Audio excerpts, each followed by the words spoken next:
Jonás y el gran pez es una historia que hemos escuchado desde niños. Un hombre huyó del llamado de Dios y un pez se lo tragó. Pero, ¿qué detalles hay de este libro? ¿Quién lo escribió? ¿Cuándo? ¿Cómo era la cultura y el contexto? Viajamos hasta una isla del Caribe para ambientar esta historia capítulo por capítulo. Sufrimos una tormenta y saltamos en el espacio para llegar hasta Buenos Aires y charlar con Ariel Bach, historiador, y Ariel Groisman, rabino, en busca de más información sobre el contexto y la historia. Amigos, junto a este bello mar y cielo, sean bienvenidos al episodio número 32 de esta serie que recorre el único ejemplar con más de 5.000 millones de copias en el mundo. Okay.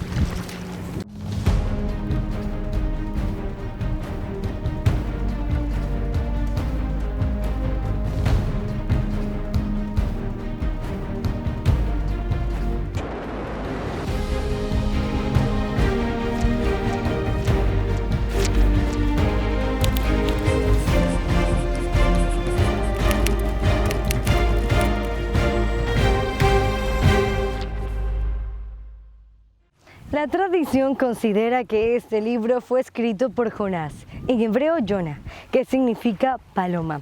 Es uno de los profetas menores por la baja cantidad de hojas de su escrito y tiene una aparición más dentro del libro más vendido. En Segunda de Reyes, capítulo 14, verso 15, Jonás profetizó durante el reinado de Jeroboam II, gobernador del Reino del Norte.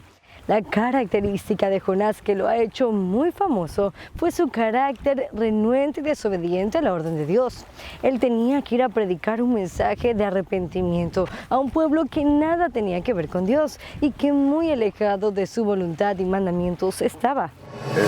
No hay dentro del libro de Jonás ninguna información concreta explícita que permita datarlo. Entonces la datación se puede hacer solamente a partir de criterios estilísticos. O sea, de la lengua, qué ortografías usan en ciertas palabras, qué palabras usan, compararlas con otros libros. Y hay algo, digamos, paradójico. Datándolo con criterios estilísticos es un libro muy tardío, que se dataría en el periodo helenístico, siglo IV o III antes de Cristo, antes del 200 antes de Cristo. El problema es que hay dos puntos que son citados en el libro, que uno es Jonás y otro es Nínive. Entonces, primero es saber quién es Jonás. Muchos historiadores y teólogos lo asocian con Jonás, hijo de Amitai, que está mencionado en el libro de Reyes, en el segundo libro de Reyes, capítulo 14. Pero ese Jonás, profeta del libro de Reyes, vivió en el siglo IX, VIII, ¿no? En la época de Jeroboam II. En esa época existía ya el imperio asirio, pero la capital no era Nínive, la capital era Calju, la moderna Nimrud. Entonces está la cuestión de, ¿el autor del libro de Jonás se refiere a este profeta del siglo IX, VIII o es otro Jonás? Eso es una pregunta abierta. El nombre de la ciudad era Nínive.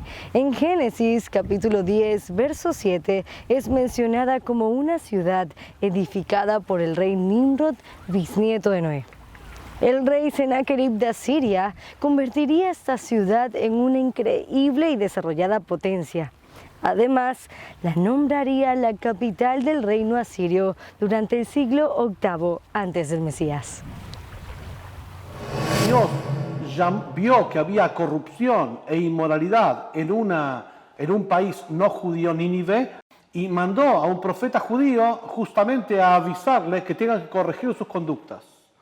Yoná, en el mismo libro dice, yo soy hebreo, es decir, hizo una oposición, una contradicción hacia Dios, diciéndole, si yo voy a ir a una ciudad no judía y ellos te van a hacer caso, eso va a ofender a mi pueblo, a tu pueblo, porque tu pueblo es bastante rebelde y testarudo. En cambio, ellos seguro te van a decir que tienes razón y van a cambiar sus conductas. Vino la palabra del Señor a Jonás, hijo de Amitai, diciendo: Levántate y ve a Nínive, aquella gran ciudad, y pregona contra ella, porque ha subido su maldad delante de mí.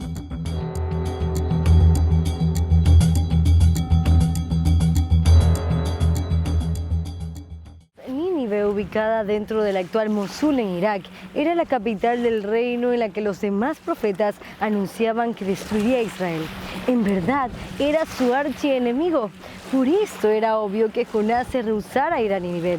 Además, ya habían importantes profecías que declaraban la misericordia de Dios de los enemigos de Israel.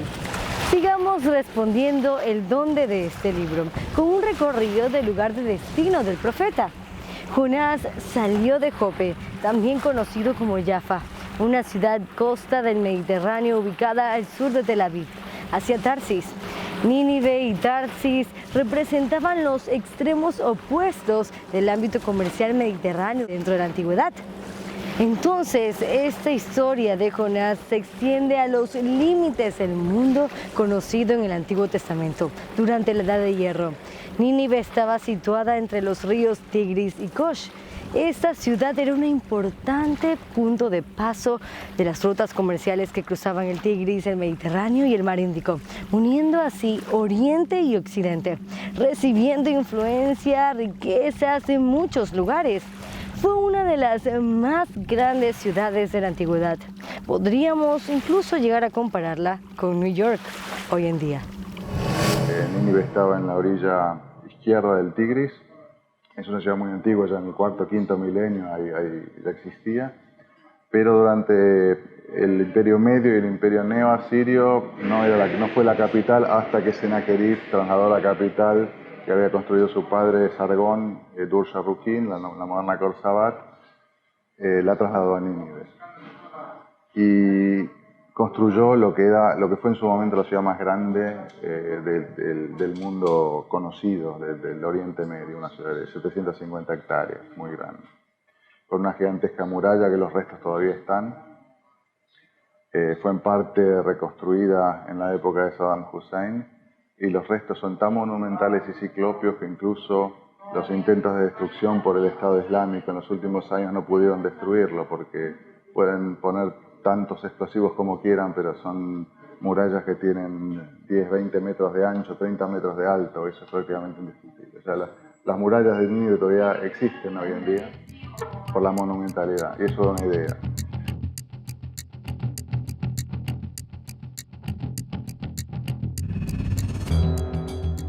Y Jonás se levantó para huir a la presencia del Señor a Tarsis y descendió a Jope. Y halló una nave que partía a Tarsis y pagando su pasaje entró en ella para irse con ellos, lejos de la presencia del Señor.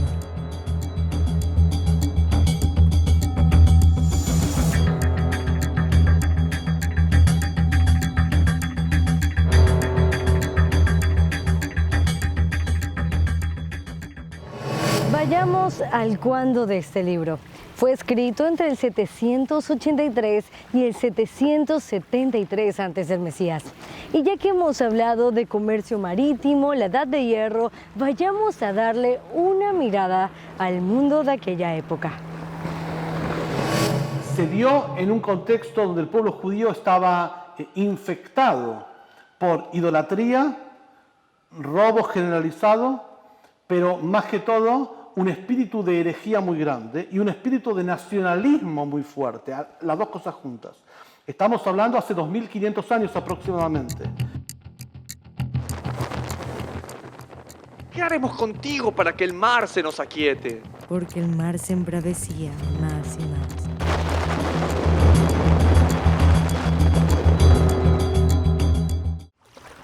Ya hemos respondido el quién, el cuándo y el dónde. Vayamos ahora al qué, al corazón de este libro. Es un ejemplar muy pequeño, consta solamente de 4 capítulos y la historia se desarrolla en 2 ciclos paralelos. Es decir, el capítulo 1 y 3 es la repetición del mismo evento. Hagamos un esquema mental de estos 4 capítulos. En el capítulo 1 veremos 2 temas principales. Jonás huye de su misión al huir rumbo a Tarsis, el lado opuesto de Nínive. Inicia una tormenta tormenta que parecía hundir la barca. Los marineros empiezan a adorar todos sus dioses. Jonás estaba dormido, lo despiertan y, echando suertes, conocen que el causante de la tormenta era Jonás, porque huía de la presencia del Dios de Israel. La decisión de Jonás para que acabara el peligro fue que lo echaran al mar, y tan inmediato fue el resultado que los mismos marineros temieron al Dios de Israel y hasta le hicieron sacrificios. El capítulo 1 culmina con este versículo: pero el Señor tenía preparado un gran pez que tragase a Jonás, y estuvo Jonás en el vientre del pez 3 días y 3 noches. Dos aspectos finales a informar sobre esta última línea en la sección es el pez y una profecía repetida muchos años después. Del pez mucho se ha hablado, que era una ballena, un gran pez, pero verifiquemos la información y analicemos qué dicen los expertos sobre este tema.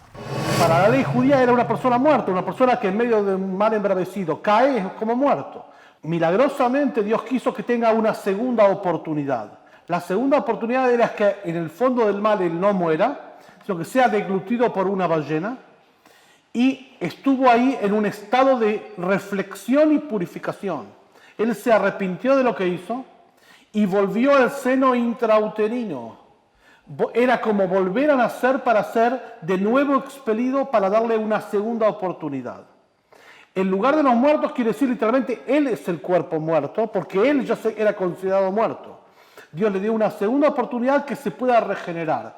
Igual que en el pueblo judío existe el precepto de la mikve, el baño ritual, que un cadáver de hecho también se lo sumerge en un baño ritual, y una mujer menstruante con energía de muerte también se sumerge en un baño ritual, y todos aquellos que tienen contacto con muertos se sumergen en un baño ritual. Él también se sumergió en un baño ritual para cambiar su energía de muerte a energía de vida.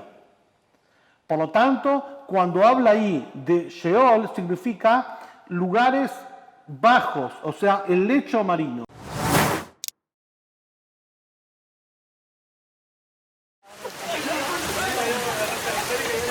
Acabamos de salir de la grabación de Jonás. Terminamos y pues es algo muy cómico porque nos ha ocurrido justo lo que le pasó a Jonás. Una tremenda tormenta en medio del mar. Nos hemos empapado, bueno, aquí estamos en un refugio y pues no, eso me hace recordar que nuestra única confianza al final de todo es el Señor. Así que viviendo una experiencia, algo muy especial como Jonás.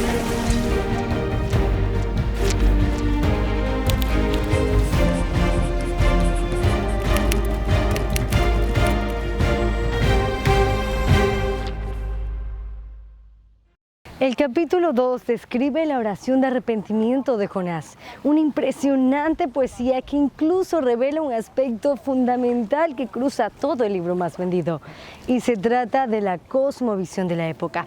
La poesía dice así: invoqué mi angustia al Señor y me oyó, desde el seno del Seol clamé y vos oíste. Me echaste a lo profundo en medio de los mares y me rodeó la corriente. Todas tus ondas y tus olas pasaron sobre mí. Desechado soy de delante de tus ojos, mas aún veré tu santo templo. Las aguas me rodearon hasta el alma, rodeó el abismo, y el alga se enredó en mi cabeza. Descendí a los cimientos de los montes, la tierra echó su cerrojo sobre mí para siempre. Mas tú sacaste mi vida de la sepultura, oh Señor Dios mío.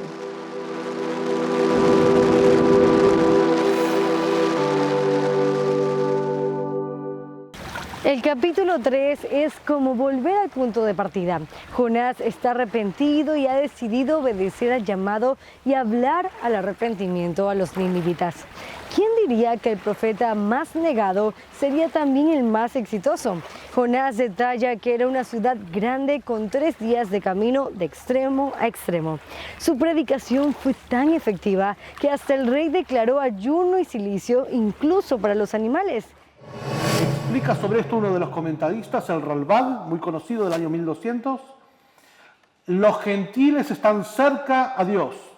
Por eso, apenas vino, de hecho, funciona así. Apenas llegó Yoná, se puso en el medio de Nínive, el rey mismo bajó la orden, que todos devuelvan lo robado, porque había corrupción generalizada, que ayunen y oren a Dios y Dios perdonó. Escuchemos cuál es el decreto final de Dios. Y vio Dios lo que hicieron, que se convirtieron de su mal camino y no hizo el mal que había dicho que les haría.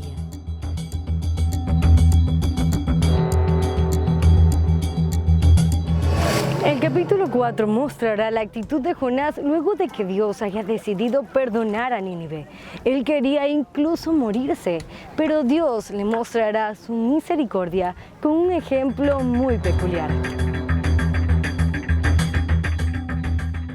Y preparó el Señor una calabacera, la cual creció sobre Jonás para que hiciese sombra sobre su cabeza y librase de su malestar. Y Jonás se alegró grandemente por la calabacera, pero al amanecer del día siguiente, Dios preparó un gusano el cual hirió la calabacera y se secó.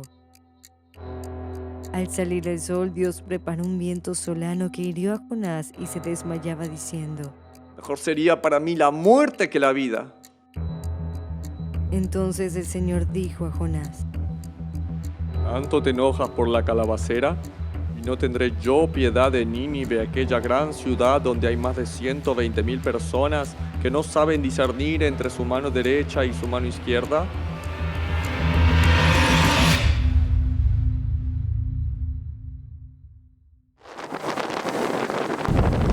Es impresionante que tengamos una cita luego de miles de años de este libro.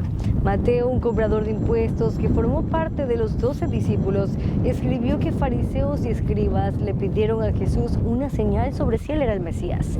Y esto es lo que él respondió: la generación mala y adúltera demanda señal, pero señal no le será dada sino la señal del profeta Jonás.